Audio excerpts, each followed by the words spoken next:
Paborito ko talaga to sa SNR, yung creamy spinach pizza wrap nila. Kaya every time na nag-grocery ako, hindi pwedeng hindi ako bibili nito.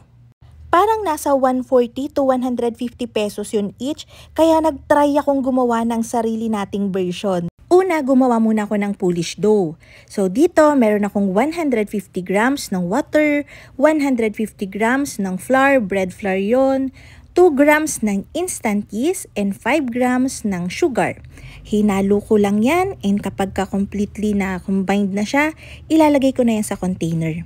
Gumawa ko ng Polish dough para mas maging malambot, flavorful, and hindi basta-basta natitry yung ating pizza. Mas gusto ko kasi sa pizza, yung light and airy lang siya, hindi yung masyadong chewy.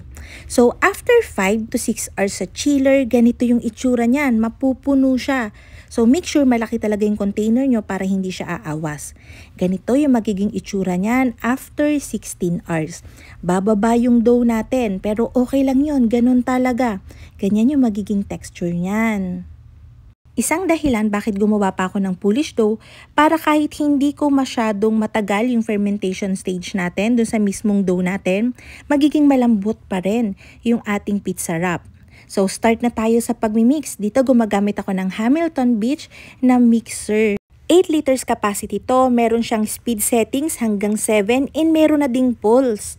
Pagkatapos ng 150 grams ng water, nilagay ko na dyan lahat ng Polish dough na pinrepare natin. Nilagay ko na din dyan yung 12 grams ng salt, 1 gram ng yeast, and 10 grams ng sugar. Then, pinagana ko na yung mixer sa speed number 1 lang.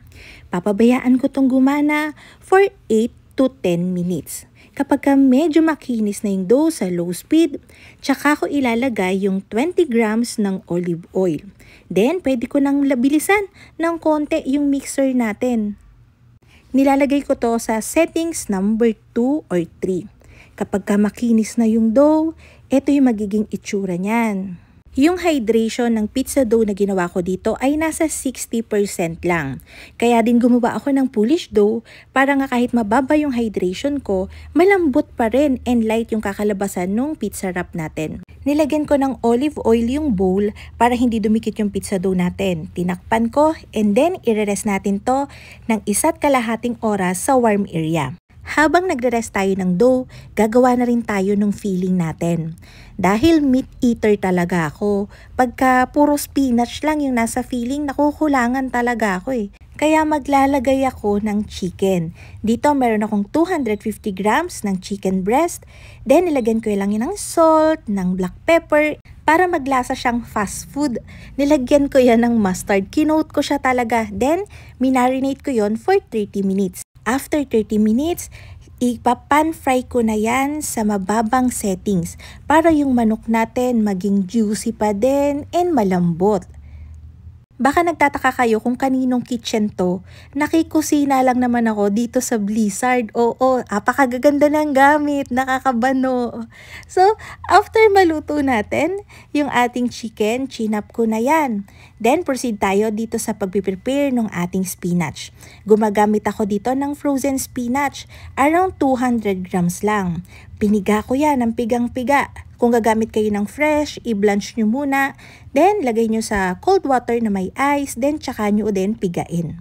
After kong mapiga lahat yan, chinap ko na yan ng maliliit.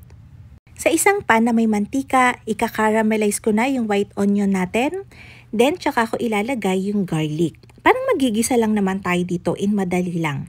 Then, ilalagay ko na yung dinerain kong sliced mushroom para mas maging masarap yung feeling natin. And meron talaga siyang mga texture, meron siyang mga bite para kada kakagat mo, mapapayami ka talaga. Naglagay din ako dyan ng 500 grams ng cream cheese and para lumabnaw siya ng konti, naglagay ako ng 200 grams ng milk. Full cream milk yon. Nilagay ko na yung ating spinach, tinimplahan ko ng salt and pepper and garlic powder. Ang bango-bango, tsaka ang sarap-sarap talaga nung feeling na to. Kaya lang, yung nagawa kong feeling ay napakarami para dun sa na-prepare kong dough. Ahead ko kasing ginawa yung Polish. Yung niluto nating palaman ay makakapag-fill na ng around 20 to 22 pieces ng pizza wrap. Ang dami na, no?